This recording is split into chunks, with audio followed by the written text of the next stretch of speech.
Hi guys, welcome to Audio Media channel. This is Sello Kumar. Today we are going to be looking at a brand new video. This is a Logic 10.5 video. We are going to be talking about sampling in Logic 10.5. All of you keyboard players out there would have a lot of hardware samplers that you have bought in the past.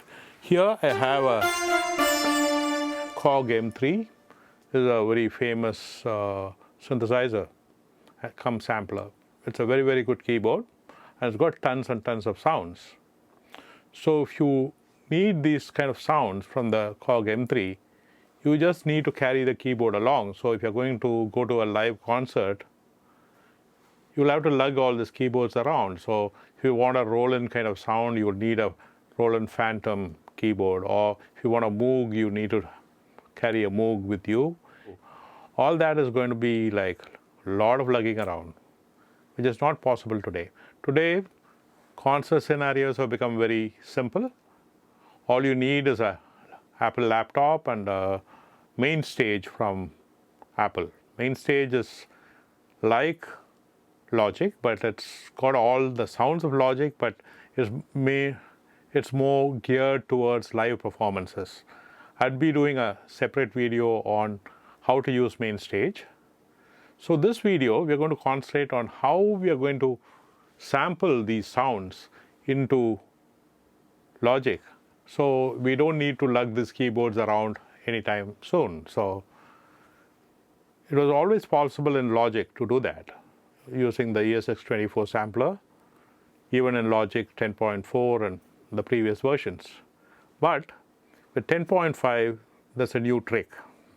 Now with Logic 10.5, there's a new tool that is going to help you do it in a kind of an automation mode.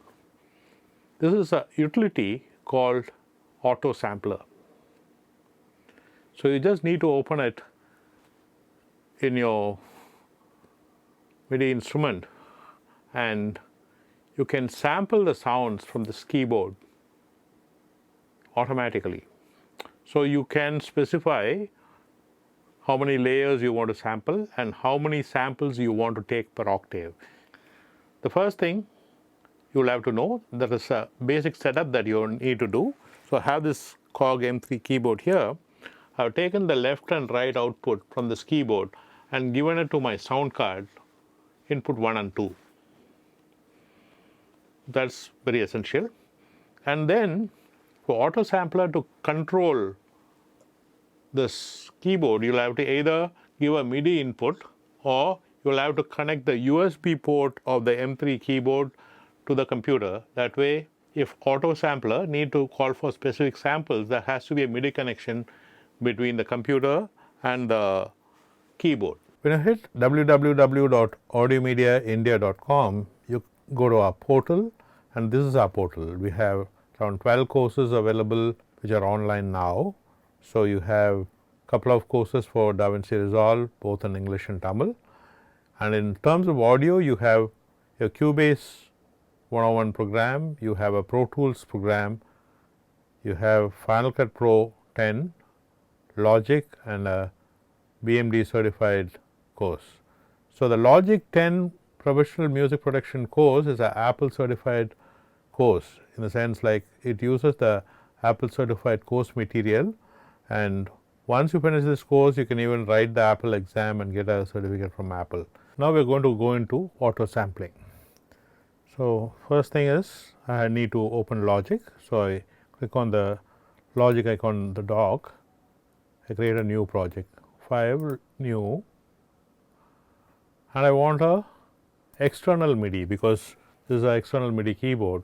But now you can specify audio input because we are getting this keyboard into the sound card. So I can use external instrument plugin. Audio input I can set it to 1, and the MIDI destination I will set it to M3 sound on MIDI channel all. So all the settings are done now. I click OK.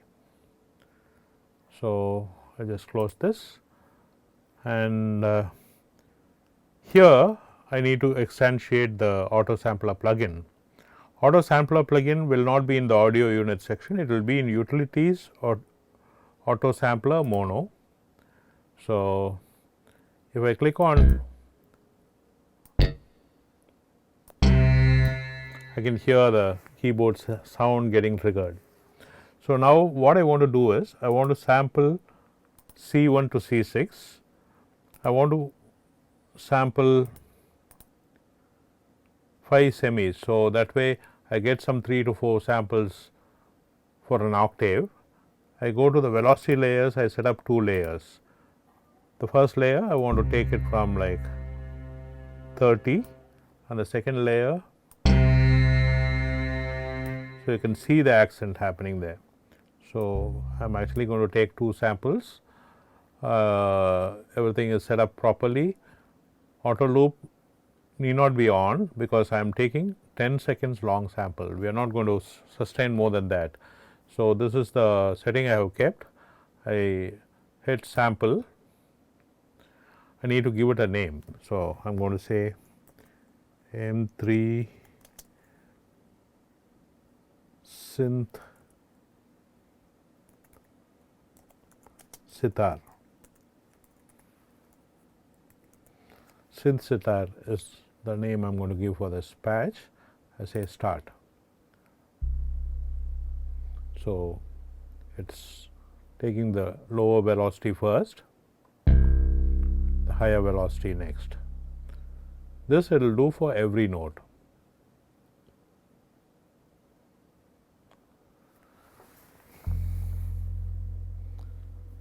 So the sampling for this whole thing is going to take 4 minutes. So the sampling is done, so I can close the AutoSampler. I need to open a sampler plugin, which is the old ESX24, is now called as sampler. So I right click, I say new software instrument. I change from electric piano to sampler stereo. So I go to this box, go to auto sampled, and M3 synth sitar is what I need to select. So I select the sound. If I look at the mapping, I can see. So now I can play it from a MIDI controller keyboard.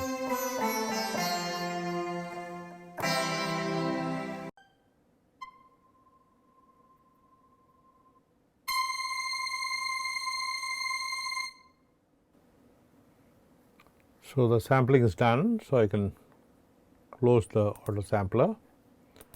I need to open a sampler plugin, which is the old ESX24, is now called as sampler.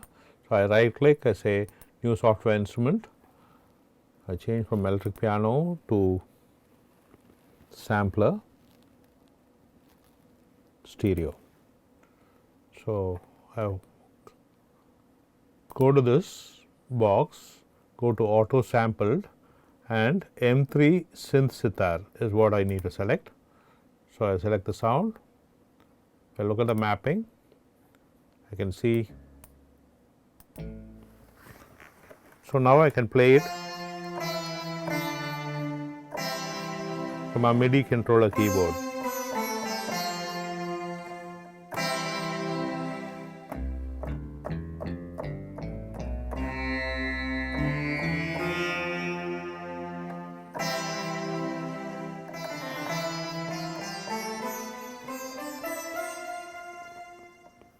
So guys, hope you enjoyed this video. Like this video, share it with your friends, and also subscribe to our channel. Hit the bell icon so you will get a notification as and when we post new videos. So this is Selvakumar signing out for Audio Media Channel. Thank you.